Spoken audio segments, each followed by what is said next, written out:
We asked all these men about their conduct. None would respond, but a Mason who's become a councillor since the decision argues that Masonic councillors are under no obligation to declare themselves. First of all, I think it is an impertinence to ask me as an individual what I do with my free time and my free money if I'm partaking in something which is not illegal or immoral, and Freemasonry is neither of these things. The next thing that we shall be asked to define is how much money we give to various charities, whether we drink South African sherry, etc. Where is the line drawn? If there's a planning application concerning my wife, I declare an interest. If there's a planning application to turn the redundant council chamber of Rochford into a Masonic meeting place which they buy, I would expect members of the Masonic movement to declare an interest. Well, they didn't. Despite many Freemasons' protests, the issue of concealed membership is very often at the root of public mistrust of the Brotherhood, especially so in job promotions, when a Masonic candidate is found to have been chosen by other Freemasons. The 1981 appointment of Alf Parish as Chief Constable of Derbyshire was a case in point. Really quite bizarre. Mr. Parish was appointed Chief Constable in a rather strange way.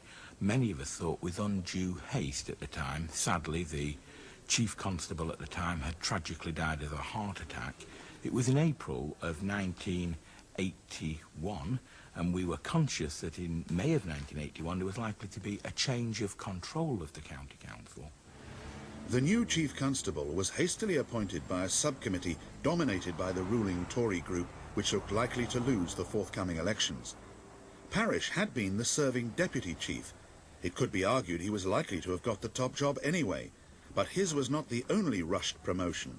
That was followed by an even more startling appointment of Mr. Parish's deputy, Mr. Parkinson, who was appointed literally hours before the election, just one day, without proper adverts to satisfy the Home Office, and in spite of some considerable criticism from the Home Office, again it appeared that there was undue influence in both of those appointments.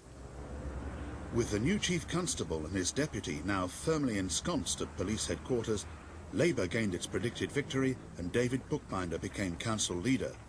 But not until 3 years later, when Bookbinder was sent a photocopy of the Derbyshire Masonic Yearbook, did he feel the mystery of Parish's selection was explained. Prominent in the list of Derby Masons was the name of Alf S. Parish, but there were also the members of the subcommittee which selected him. The Tory chairman, Angus MacDonald Miller, turned out to be a grand provincial officer of the craft. Also on the committee were the Masonic Tory councillors Royden Green and Walter Marshall, formerly the Conservative leader of the County Council. Even the Home Office inspector attached to the committee, James Page, was a Mason in London. But by this time, Brother Alf Parish's tenure as Derby's Chief Constable was coming to a spectacular climax. Parish was retired in 1985 amid a scandal relating to over £30,000 expenses. But the Derbyshire Masonic Yearbook explained many other mysteries of county politics. For example, the membership list for the Tyrian Lodge, number 253, the county's oldest, which meets here at the Masonic Hall in Derby, included 2 former Conservative County Council leaders, 3 successive county clerks who had run the council for more than 20 years, the High Sheriff and the former Chief Constable Sir Walter Stansfield. Clearly some Tyrian Lodge members had dominated county affairs throughout the 1960s and 70s. Other names loomed out from other lodges, yet more Conservative councillors, the Lord Lieutenant and the Duke of Devonshire. These confidential Masonic papers disclosed a business, political, police and social directory of the entire county. They revealed Freemasonry's extraordinary power in Derbyshire and its effective role as the county's secret government. You could say that it was the informal controlling body of Derbyshire County Council.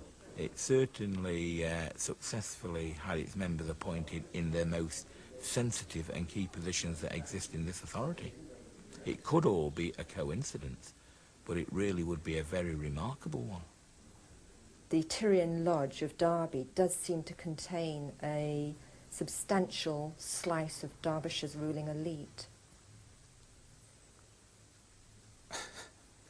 I hear what you say, but I could also tell you that Freemasons are taught from the very beginning of their Masonic activity that they're not to use Freemasonry to advance any sort of interest. The lodge may contain some important people, but that's an accident. They're not there to influence any sort of exercise any sort of influence at all. It was no accident that certain Freemasons exercised a corrupt influence over many English local councils in the 1960s. That's when the Pontefract architect John Poulson scooped up contract after contract by bribing local and national politicians. But when he was jailed for corruption in 1974, his Masonic connections were scarcely known, and he's written to us denying that Freemasonry ever helped him in business. I was an enthusiastic, loyal member of my lodge for many years. I found Masonry fascinating, and I gave myself enthusiastically to its service. I can only say I did not use Masonry to further my business interest. Poulson's right-hand man and public relations fixer during the 1960s was the flamboyant T. Dan Smith, one-time boss of Newcastle City Council and dubbed by the press Mr. Newcastle. A non-Mason himself, Smith contradicts his one-time paymaster by claiming that Poulson became a Mason in order to make contact with influential Labour politicians. He said to me, I'm not a Mason, but I'm going to become a Mason, because he said, Joe Blackburn, who is the mayor of Pontefract, I think was the mayor of Pontefract, and also the leader of the Pontefract Council, has convinced me that there are so many Labour Party local authority people Masons that I must have some means of contact because I'm known to be a Tory. And I believe that I'm right to be a Tory, and I'm not going to compromise on politics.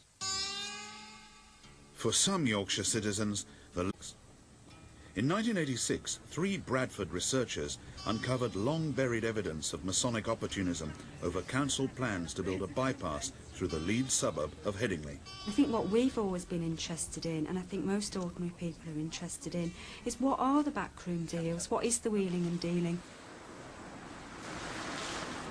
In the 1960s, Masonic wheeling and dealing involved a 5-acre plot of land, which was worth very little because it was inaccessible by road.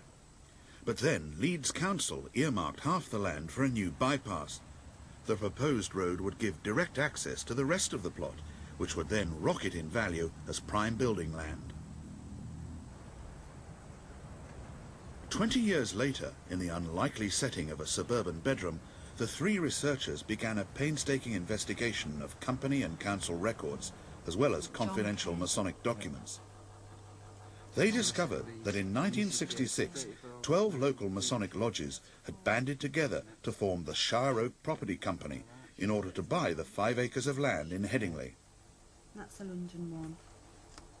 So how were they divided up between local individuals and... I think they seem to got rid of most of the shares to the actual lodges themselves in trust. Many of the all-Masonic shareholders in the Shire Oak Company were Leeds councillors, and so in a good position to know the council's plans for the bypass.